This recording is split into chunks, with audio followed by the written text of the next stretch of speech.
Welcome to Speculative Sandbox, your audio playground for creative storytellers. My name is Vicky Lawn, and each episode, I and a guest will unpack a fiction trope with an eye for character development and narrative structures. Make sure to look for Speculative Sandbox on Instagram, TikTok, and Twitter, where you can join the conversation. Leave comments or questions, or let us know what other tropes we should cover. When the real world just doesn't cut it, let's get lost in a fictional one.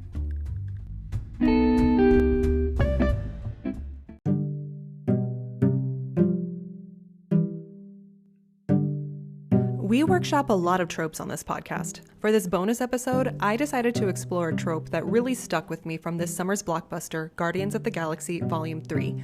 Important disclaimer, this is a technical analysis, which means there will be spoilers. If you haven't seen the movie yet, I'll still be here, so feel free to set aside this episode until after you've had a chance to watch it. Okay, let's get started.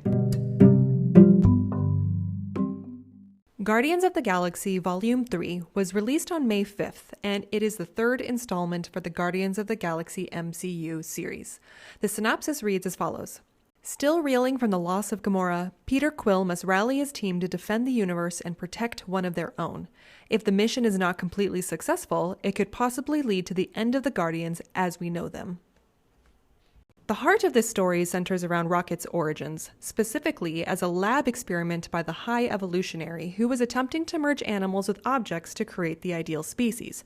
In short, the High Evolutionary is a deranged psychopath who tries to play God. Through flashbacks, we learn that Rocket befriended 3 other lab animals who had also been deformed by these experiments, and together they cling to hope and friendship. Sadly, when Rocket attempts a breakout, he gets into a standoff with the High Evolutionary that results in the death of his friends. So I'm genuinely not joking when I say that I am still grieving these 3 characters. I cry just thinking about them because they represent a number of things. First, there's lost innocence, or perhaps the presence of innocence in a terrible world. Then there's persistence of hope. Then there's the very obvious brutal reminder of what we do to animals for the purpose of lab testing. And then there's the reminder of what we've also done to humans for the purpose of creating a superior species.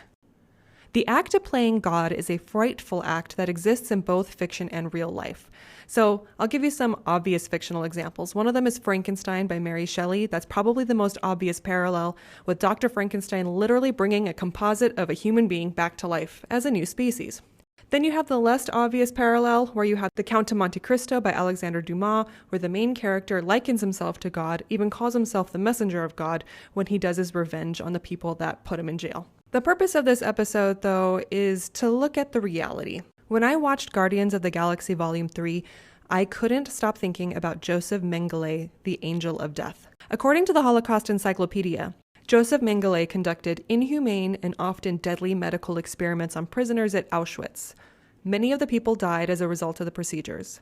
In some experiments, death was the intended outcome. Mengele escaped to South America after the war and evaded justice for his crimes. He died in Brazil in 1979. Mind you, he was born in 1911, so he died at the age of 68. Just like how the High Evolutionary found dissatisfaction with certain species and hoped to evolve them, Mengele embraced the Nazi ideology of biological racism, a pseudo-scientific theory that human races are genetically distinct from each other, leading to the concept of inferior and superior races. Mengele believed that if he could get so-called Aryan women to give birth to blonde and blue-eyed twins, the future could be saved. Just like how the High Evolutionary Frankensteined his lab animals with reckless abandon and experimental glee, many times killing them without a second thought, Mengele conducted unnecessary surgeries on his victims, like amputations, and murdered them for anthropological and medical research.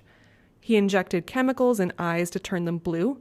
He particularly liked twins, intentionally infecting one twin with a disease to then transfer the blood to the uninfected twin. Basically, this is just an evil man, evil incarnate, surrounded by other evil people to support a very evil cause. One feedback I've heard from professional critics about Guardians of the Galaxy Volume 3 is that the High Evolutionary is a flat, evil character with no dimension. But quite honestly, with this direct parallel to real-world evil, I'm personally okay with that. I don't want to know the nuances of the High Evolutionary. I'm just glad that, spoiler, Rocket ripped his face off and he died in the end. However, when you're writing a character that is trying to play God on a whole society, there are some factors to consider as part of your world building and development. First question is, what is that character's ideology? For the Mengele example, Nazi biological racism served as the foundation, basically white supremacy. Second question, what are the mechanisms that empower this character? If your character lives in a shack with no friends and no prospects, it's a little hard to play God. Think of the tangled web of politics that exists today and for all time. It takes resources to get to the top. It takes wheeling and dealing and golf games and dinners. This is why I always find it hard to believe when an evil character is independently evil from their support structure. Mengele was empowered by the systems of the day, including politics and the medical community. So how is your character empowered to play God? This was a short exploration of playing God, but in conclusion, this was a rough movie for me to watch, and it left an impact that I just had to process. And, particularly, due to the concerning wave of Holocaust deniers, we need to talk about this more.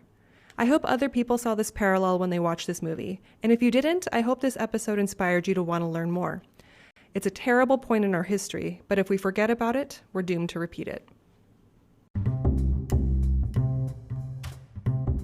Speculative Sandbox is a volunteer-run podcast that relies on the collaboration of fellow creators like you.